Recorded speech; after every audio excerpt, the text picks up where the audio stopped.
আসসালামু আলাইকুম, কেমন আছেন সবাই? আশা করছি যে যেখান থেকে আমার ভিডিওটি দেখছেন সবাই আল্লাহর রহমতে অনেক ভালো আছেন। আমরাও ভালো আছি আলহামদুলিল্লাহ। আর এই তো দেখতে পাচ্ছেন আমার ছোট্ট রাজকন্যা। যখন আমি আমার রাজকন্যার জন্ম হয়, যখন শুনেছি আমার মেয়ে হবে, তখন আমি কান্না করে দিয়েছি। আলট্রাসোনোগ্রাফি রিপোর্টটা শুনে তখন ডাক্তারের সাথে যে নার্স থাকেন তিনি বলেছেন আমাকে, আপনি মেয়ে শুনে কি কান্না করছেন? তখন বললাম, না, আমি মেয়ে শুনে কান্না করিনি, এটা হচ্ছে আমার সুখের কান্না। যেহেতু আমার মা মারা গিয়েছেন, আমার আম্মা মারা যাওয়ার পর আমার একটা মেয়ে শুনেছি। যখন আমার মেয়েটা আমার গর্ভে থাকে তখন 4 মাস, তখন শুনেছি আমার মেয়ে হবে। তো এটা ছিল সুখের কান্না। আর আমার মা মারা যাবার আগে বলেছিলেন যে তোমার একটা মেয়ে হবে, তুমি আবার সন্তান নিও। আমার বোনকে বলেছিলেন তুমি আবার সন্তান নিয়ে তোমার একটা ছেলে হবে। ঠিক আমার মায়ের কথাটা অক্ষরে অক্ষরে রাইট হলো। তখন আমি আমার বোনকে ফোন দিলাম, দিয়ে কান্না করছিলাম। তখন আমার বোন বললেন কি হয়েছে? তখন বললাম, না কিছু নেই, কিছু হয়নি, ডাক্তার বলেছে যে আমার মেয়ে হবে। তখন দুনো বোন মিলে কান্না করলাম। আর যেহেতু আমার বোন দেশের বাইরে থাকে, আমি দেশে, আর মারা যাওয়ার পর আবার যখন আরেকটা মায়ের পৃথিবীতে আসার খবর জানলাম, তখন মহান আল্লাহ তাআলার কাছে অশেষ শুকরিয়া আদায় করলাম যে মাকে নিয়েছেন। আল্লাহ হয়তো আমাকে আরেকটি মা দিচ্ছেন, এর জন্যই আলহামদুলিল্লাহ। এখন আবার বলছি, আমার মারা যাওয়ার দীর্ঘ 1.5 বছর পর আমার মেয়ের জন্ম হয়।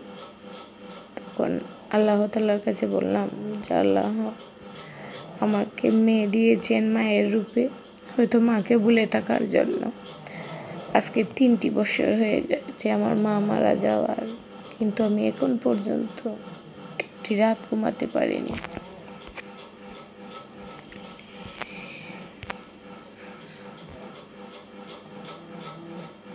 যখন আমার মেয়ে হয় তখন মেয়েকে মা বলে রেখেছি। ভাবছি যে হয়তো মা বলে ডাকার জন্য আল্লাহ তাআলা মেয়ে দিয়েছেন।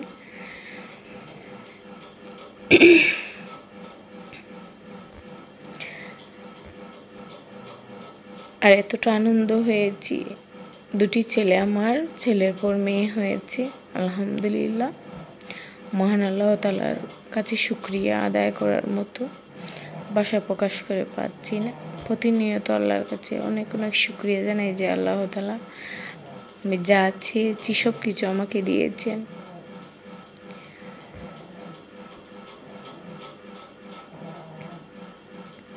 আর দেখতে দেখতে আমার মাটা অনেক বড় হয়ে যাচ্ছে। আজকে আমার মাটার 1 বছর পূর্ণ হলো। তো যখন আমার মেয়েটি হয়েছে, এরপর থেকেই ভাবছি যে আমি কিভাবে থাকবো। আমার মা অনেক কষ্ট পেতেন। যখন আমি বেড়াতে আসতাম, চলে যেতাম, তখন আমার মা কান্না করতেন। যখন আমি আসতাম, আমার মা রাস্তাতে বসে থাকতেন। যদিও বাসাতে গাড়ি আসতো, এরপরেও আমার মা মেইন রোডে গিয়ে বসে থাকতেন আমি আসার জন্য। আর এখন কেউ অপেক্ষা করে না। মা মারা যাওয়ার পর কেউ তো আসার কথা বললে না, বাট আসলেও কেউ অপেক্ষা করে না, আসতেও মন চায় না, অনেক কষ্ট হয়। যা কখনো কারোর সাথে শেয়ার করতে পারি না, অনেক না বলা কথা, নাই বললাম। যাই হোক, মায়ের ঋণ তো শোধ করা যায় না, মায়ের অভাবটাও কেউ পূরণ করতে পারবে না।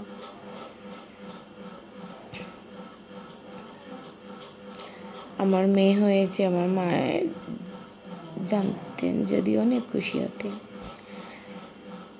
অনেক আদর করতেন। আমার বড় ছেলেকে আমার মা ভাইয়া বলে ডাকতেন। ছোট ছেলের জন্মের পর আমার মা মারা গিয়েছে। আমার ছোট ছেলে যখন একটু বসা শিখেছে তখন আমার মা মারা যান। বলেন তোমার ছেলেটা সব কিছু বলে মা, কিন্তু নানু বলেন। এখন আমার ছেলে নানু বলতে পারে, কিন্তু সেটা শোনার মতো কেউ নেই। এখন মোবাইলের দিকে তাকিয়ে থাকি, কেউ ফোন দেয় না। যখন মা ছিলেন তখন প্রতিদিন অনেকবার আমার মায়ের ফোন দিতেন। অনেক সময় বিরক্ত হয়ে বলতাম, এত ফোন কেন দাও মা?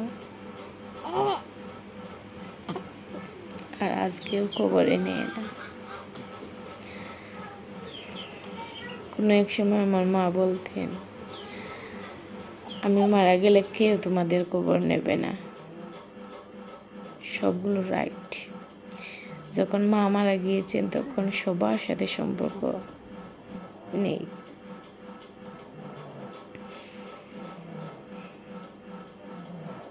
বেশি মিস করছি মা।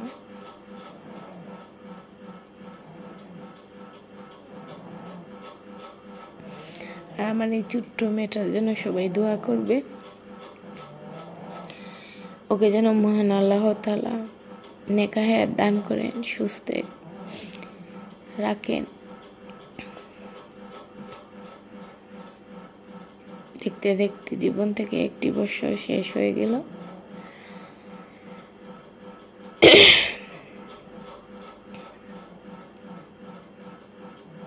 মা, তোমাকে আমি অনেক ভালোবাসি। বড় হয়ে যখন তুমি দেখবে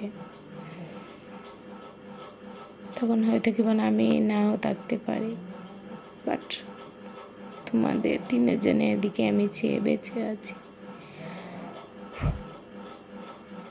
আমার 3টা সন্তানের জন্য সবাই দোয়া করবে।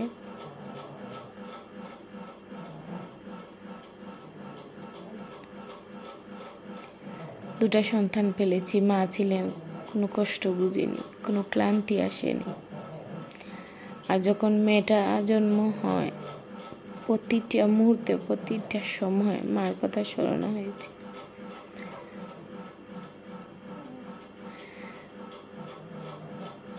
মা না থাকা যে কতটা কষ্টের একজন প্রেগনেন্ট মহিলার জন্য, যাদের মা নেই তারা বুঝতে পারবে।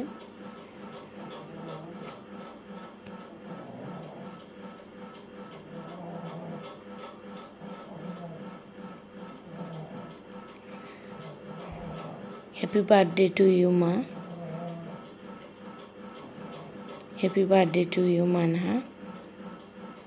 সবাই আমার মেয়েটার জন্য দোয়া করবেন।